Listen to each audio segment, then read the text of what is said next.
2007 సంవత్సరంలో ఆ రోజు వామపక్షాల యొక్క పోరాట కృషి ఫలితంగా అప్పుడున్నటువంటి యూపీఏ ప్రభుత్వం ఈ జాతీయ ఉపాధి హామీ చట్టాన్ని చేసింది. ఇది ఒక చట్టం, రాజ్యాంగపరమైన పని కల్పించేటువంటి హక్కు చట్టం ఇది. అంటే పని కల్పించడం ప్రభుత్వం యొక్క బాధ్యత, పని కోరటం పౌరుల యొక్క హక్కు.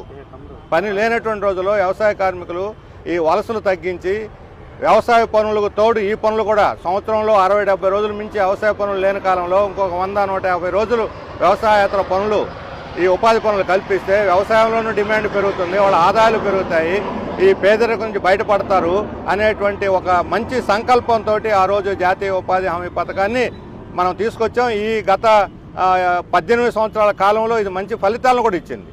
ఇందులో ఎక్కడన్నా మిస్యూజ్ జరిగి ఉండొచ్చు, కొంతమంది అవినీతి పనులు ఉండొచ్చు, కానీ మొత్తం మీద గ్రామీణ ఉపాధి ఆదాయాలు పెరగటం ద్వారా గ్రామీణ మార్కెట్ విస్తరించింది అనేది వాస్తవం. ఇది కేంద్ర ప్రభుత్వ లెక్కలు కూడా తెలియజేస్తుంది. దానికి కారణం ఈరోజు గ్రామీణ ఉపాధి పథకం. ఇప్పుడు దీని ప్రకారం కేంద్ర ప్రభుత్వం ఈ బాధ్యతను వదులుకొని రాష్ట్రాల మీద పెట్టింది. రాష్ట్రాలు ముందు ఖర్చు పెట్టాలట, 40% భరించడం కాదు, మొత్తం ఖర్చు వాళ్ళు పెడితే తర్వాత వాళ్ళు రీఎంబర్స్ చేస్తారట. అంటే బాధ్యత కేంద్రాన్ని కాదు, రాష్ట్రాన్ని. రెండోది ఇది చట్టం కాదు, ఇక నుంచి ఇది ఒక పథకం. అంటే గవర్నమెంట్ పథకం, వృద్ధాప్య పెన్షన్ లాగా లేకపోతే ఒక విడో పెన్షన్ లాగా ఇది కూడా ఒక పథకం. అంటే ఉంటే ఉంటుంది, పోతే పోతుంది. గవర్నమెంట్ డబ్బులుంటే చేస్తారు, లేకపోతే లేదు. అంటే డిమాండ్ను బట్టి కాకుండా ప్రజలకు ఏ పని ఉంది, పని యొక్క డిమాండ్ ఏమిటి, డిమాండ్ను సృష్టించే పథకం ఇది. డిమాండ్ సృష్టించే పథకం కాస్త ఈరోజు డబ్బులుంటే పని కల్పిస్తాం, లేకపోతే లేదు అనే ఒక పథకం కింద మార్చేసి క్రమంగా దీన్ని ఎత్తేయటానికి, దీన్ని ఊపిరి తీయటానికే ఈ ప్రభుత్వం సంకల్పించింది.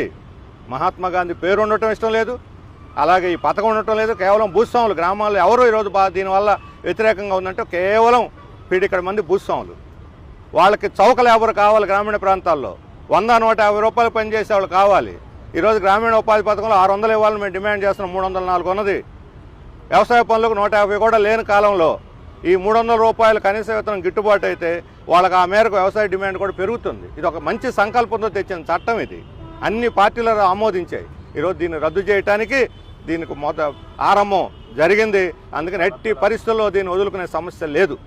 600 రూపాయలు చేయాలి, 200 రోజులు పని కల్పించాలి. అట్లా కాకుండా రాష్ట్రాల మీద వదిలి నిధులు ఇవ్వకుండా అయితే అవుద్ది, లేకపోతే లేదంటే మాత్రం వ్యవసాయ కూలీలు, పేద రైతుల నుంచి తీవ్రమైన ప్రతిఘటన ఎదుర్కోవాల్సి వస్తుంది. మోడీ ప్రభుత్వం గతంలో వ్యవసాయ చట్టాలని తెచ్చి వ్యవసాయాన్ని నాశనం చేయాలనుకున్నారు. రైతులు పోరాడి దాన్ని తిప్పికొట్టి